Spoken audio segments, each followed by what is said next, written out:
Hey everyone, Brandflakes here, back with a new Eternal Return video. Hopefully this time I won't go out for milk and cigarettes like I did last time for about 2 months before making a new video.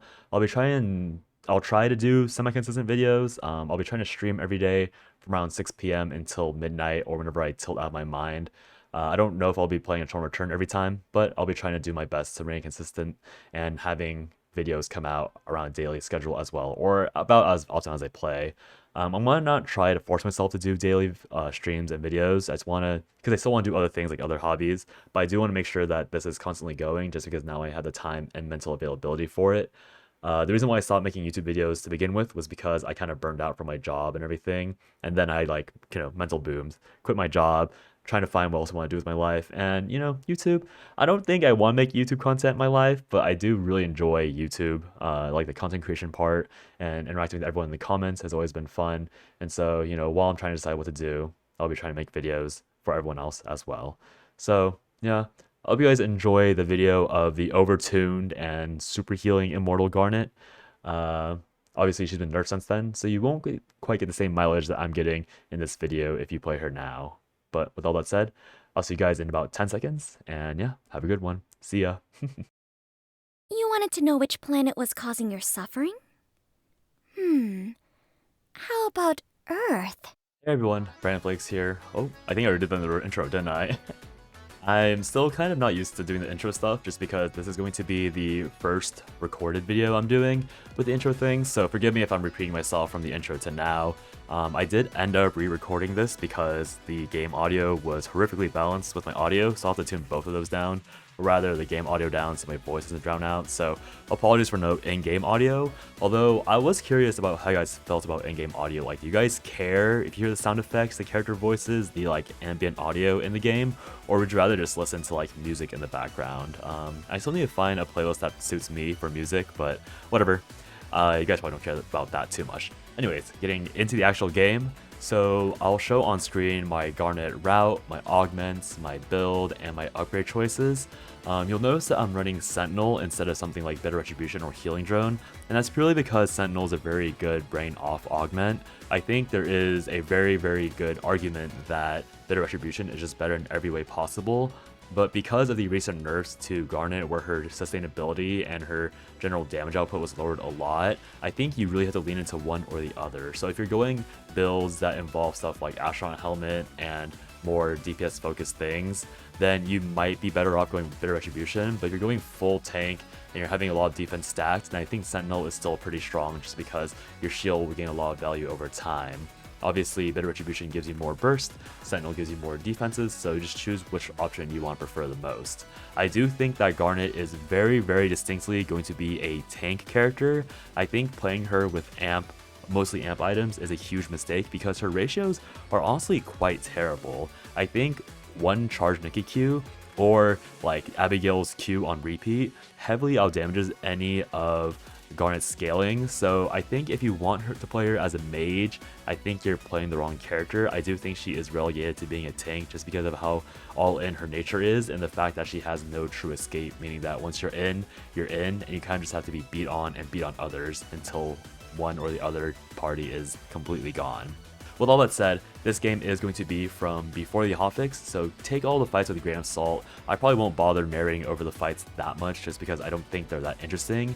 I think the main things to look out for are the timings of my W. I did try to make the effort of timing my Ws with major burst, and you'll probably see when I do properly do that and when I don't, because when you do use your W to mitigate major burst, that means your next W has a higher chance of coming back up because you've mitigated so much damage, or rather the majority of the damage initially with your first W. So you do have to play this kind of careful balance with Garnet where you need to understand when you can press W and when you can hold W to get more value out of it. Also, before I get into that, pay attention to the way I farm. You see that I teleported up into warehouse to get the bears and the chickens, and that's really important because being able to solo farm, if you're split from your team, you want to be split for a reason. And if you're split for a reason, that reason should always be getting a massive amount of credits. So the reason why I'm going to chapel or going from warehouse to chapel is because this double bear in chapel is really good, the double bear in warehouse is really good, and then there's 2 mutant chicken spawns like basically right next to each other, so I don't bother checking the mutant chickens in this game because I'm being lazy and it's a norms game. But if I was playing seriously, I would always check the forest chickens just to make sure that they've been taken, because even though chickens have had their kill credit halved since the Season 5 patch notes dropped, it's still an insane amount of credits for everyone on your team. You might be losing like a quarter of the credits overall, but your teammates are still getting those 1 credits, and there's like a pack of 8. So it's a really big increase, especially since they've nerfed credit income so much, you know, the passively generated credit income so much. Garnet's rotations in game are pretty straightforward. You want to be casting your E and Qs before you use your W, and you really want to make sure that you land your Qs so you can get your pain stacks up to make sure that you get the cooldown reduction on your W. Now W is probably by far the highest skill button in her kit, just because it's your damage mitigation, and it's your healing, and it's your CC, and it's your cooldown reduction. So there's a lot of value packed in on your W, and you really want to make sure that you understand why you're tapping and why you're holding. You can hold it through CC abilities, I think. I don't know if that's like me misunderstanding what the Lumipedia narrator meant by like channeled versus casted, but I think if you get stunned, you still get the healing, or you can hold the channel through the stun, which will let you mitigate more follow-up damage from after that stun. So for example, if a Yuki Qs you, and then their team jumps you right afterwards, you can hold your W through it. I'm not really sure. You might see it through this video. If you see me getting CC'd while my W is up, just pay attention to see if it's cancelled or if it just goes off immediately, and you'll know your answer there. The reason why I'm going Totem in this one is, or rather why I'm going Totem on Garnet, is just because in my head, in more coordinated environments, people will try and burst you after your W properly, so Totem is really good for making sure you live through that burst. Now, I do think that Force Field is probably generically much better than Totem is, especially since Force Field is going to scale very hard with your HP stacking if you're playing a proper tank Garnet build. I also think Blade of Truth is interesting, especially if you're playing Better Retribution, because Garnet does lack a good amount of burst damage. She has very, very strong sustain damage, but her ultimate wants you to burst hard, and if you have Blade of Truth and Bitter Retribution, you do burst fairly hard. I personally couldn't wrap my head around it when I was playing it. That's why I swapped to Sentinel and Totem, because it's much easier brain out gameplay. And with ultimate being mentioned, actually, before I forget, in my opinion, you always want to use Garnet's ultimate on the frontliner. Obviously, if you have access to the backliner and you manage to hit your ultimate on the backliner, they're almost always going to die just from the sheer amount of damage you deal. However, it's actually pretty hard landing your ultimate on someone that's further in the back. Hitting it on a frontliner is usually much easier, because usually frontliners will be, you know, susceptible to your teammate's CC, to your own CC, and they have a lot more to look out for, so them watching for your ultimate cast is a lot less likely than a backliner watching out for every single animation your characters deal. And obviously, frontliners have a lot more defense and HP than most backliners do, so the sheer value you gain from ulting somebody that's a melee is way higher, because you get to deal way more effective HP damage than if you ulted somebody with only 1600 HP, for example. And the other benefit of your ultimate is that it is a iframe, and frame is kind of a light way to put it. You go immune for like 5 seconds and you recast your ultimate, and of course that does take you out of the fight. Like if your teammates need a tank, you disappearing is kind of bad, but you have to remember that aura effects like Blazing Dress, like Revenant, like Blazing Heart or Burning Heart, those will all continue ticking as you're inside the ultimate. So if you're low on HP and you manage to execute somebody, the enemy team might forget that you're still there dealing damage, and since you're immune for so long, that's a few hundred damage you're getting out for free that you really shouldn't have gotten if you were any other character. So it's not that broken of an interaction, but just keep that in mind for why I'm choosing to build stuff like Burning Heart over something like Smash Totem, because Burning Heart will continue to do damage if I do get a successful ultimate off. And also Burning Heart is really good for passively dealing damage to everyone around you if you're on top of them. I do think that Astro Helmet is honestly a big bait on Garnet. Yes, the item or the stats it gives are very, very good when it comes to increasing your damage, but you're a tank, right? I've already discussed how I think Garnet is more of a tank than a mage. So to me, increasing your damage by a tiny, tiny margin through Astro Helmet's efficient stats is really irrelevant compared to just living longer and having better skill rotations. So that's why I personally prioritize something like Crusader Helmet, because Crusader Helmet is kind of the middle cheat point. I think Bunny Hat is better than Crusader Helmet by a decent margin, but because it's a force core and it's unlikely you're going to be getting that many force cores as a tank, Opting for the Crusader helmet just seems like a safer choice, especially since Mithrils end up being not heavily contested when it comes to freebies from purple boxes or bears. So if you want to go Astro Helmet, go ahead. Just know that mathematically speaking, Astro Helmet doesn't really give you much for defense stats, and your character isn't really dealing much, real damage to the amp and item effect on Astro Helmet. Just to put it in perspective, if you have 1000 amp on a mage, Astro Helmet does around, I think, 3.5% max HP per second, opposed to on Garnet, where often Astro Helmet and your weapon will be your only two sources of amp. You're probably looking at more like a 1.5% max HP per second, which might seem good until you remember that Burning Heart is 3% of your own HP dealt with Squishy. So since your HP is going to be almost doubled a Squishy's target, or Squishy's HP, Burning Heart effectively is doing 4 times the amount of damage that Astro Helm is doing, and you get better HP stats and you get better defense stats. And you might argue that Burning Heart and Astro Helmet are on different slots, so you can combine them. But then you run into the issue of having to go items that might be kind of hard to get or be less efficient in the base build. So for example, you might say, okay, if you need the CDR to cap 30%, go Windwalkers. I think that's what it's called. The issue with Windwalkers is that the item building into Windwalkers is often either going to be Tachyons or Hiking Boots. So if you're opting for Windwalkers as your second source of CDR to cap out, you might have an awkward period where you're either building Garnet suboptimally because you have Tachyons, which means you have lower HP, or you'll have 50% CDR instead of 30% CDR, which is really bad because as a tank, CDR is your best damage stat, ironically, because you get your abilities back up, which means that you repeat your base damage over and over again, and if you don't get to repeat your base damage, then your damage is going to suffer a lot in return. So that's the reason why I choose to go the items that I go.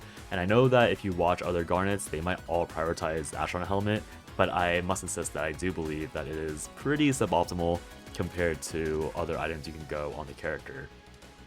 And yeah, the character is pretty straightforward. Obviously, I'm not going to pretend to be a Garnet expert.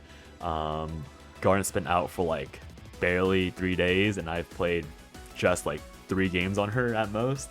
So this is all just my first impressions, but hopefully it makes sense. Again, she's a very straightforward character. I do think that items and stats are always things you should experiment with. So if you disagree with my ideas, if you think you should go Stellar Charge and go like Revenant and Astro Helm and like Legs of Steel to like, deal all the damage, then go ahead. It's honestly that's the beauty of Eternal Return, right? You can do whatever you want, you get to build what you want, be creative. And sometimes that creativity will find you much more optimal scenarios than somebody who's sticking to math like I am. Like, a big weakness of my builds are that I'm lacking Healing Cut. Obviously, Hermes is the perfect tank item, but the leg slot is probably the most efficient Healing Cut slot for tanks. And I could drop Burning Heart for Reflection or I think like Centipede's Pauldron, but the issue with Centipede's Pauldron is kind of the fact that you're limited to people auto-attacking you or taking 600 damage to reflect it, which means that it's not a true source of Healing Cut. So like, I was thinking about it and I'm like, oh, maybe I should go Nightmare Nails instead to get that on-hit Healing Cut, but then Nightmare Nails doesn't have tank stats, which is really bad. And then if I go Nightmare Nails, then my headpiece is going to be really inefficient because most good tank headpieces are including CDR. And then I was thinking like, oh, maybe I could just go like Mallet and get Healing Cut through Mallet, which might honestly be the best case scenario where I go Nightmare Nails with that. But it's an entire puzzle piece. Bat does Garnet no favors at all with item building because most of the bats are pretty mid, and I think most of the really good tank weapons all have Healing Cut attached to it, sort of like Elena and Lennox. And I don't think Alonzo has it, but Alonzo also is just less of a burst character compared to Garnet. Like Garnet, you deal so much damage over time. Healing Cut will be really good because you're not really bursting people. You're doing consistent damage over like 20 seconds. So Healing Cut, ironically, might add way more damage than Hermes does, now that I'm thinking about it. But Hermes has so many defensive stats that I really don't want to drop. So more experimentation to do on my end. Just me rambling on since I'm trying to push up the video to commentate through the entire thing in case you're caring about why I'm just talking so much. But yeah, If you're going to be a Garnet player in ranked, odds are you'll probably be playing her in the tank role. I do not think you should run a character like Alonzo or even Marcus with Garnet just because you will lack a lot of burst damage. Garnet does have the execute gimmick, but even with the execute gimmick, you still need to have somebody with dedicated damage to hit that threshold. Because for example, if you and Marcus are both hitting an enemy Garnet, you guys are never killing her. Maybe you'll kill her after like 30 seconds, but then you have to be really strong with your ultimate timing. And if the enemy Garnet is like looking out for that, or if the enemy Garnet is 1v2ing you, then odds are whoever your third is probably losing. And if you go into a 2v3 situation with Marcus Garnet versus an enemy Garnet and their backliners, it's gonna be really hard to win just because like your sustain might be quote unquote great and you might be really beefy boys, but you need damage to win this game. And I don't even think like full mage Garnet will be able to win those fights. So yeah, hopefully Garnet treats y'all well. I do think she's a pretty hyped up character. I know my friend Faki was very excited for Garnet, even changing his name to Garnet Gooner in the game. So if you see him in ranked, be sure to kill him for me. And I think that her playstyle, like people have said it's pretty boring, but it's kind of fine in my opinion. She's a very straightforward character. She's very simple, but she does have plays that are decent in my opinion. So yeah, with that said, the end of this video will unfortunately not have an ending screen because the game bugged out and for some reason we aren't getting the ending animation. So yeah, I'll sign off here. Thank you guys for watching and I hope to be back more often in the coming months. See you guys later. Bye bye.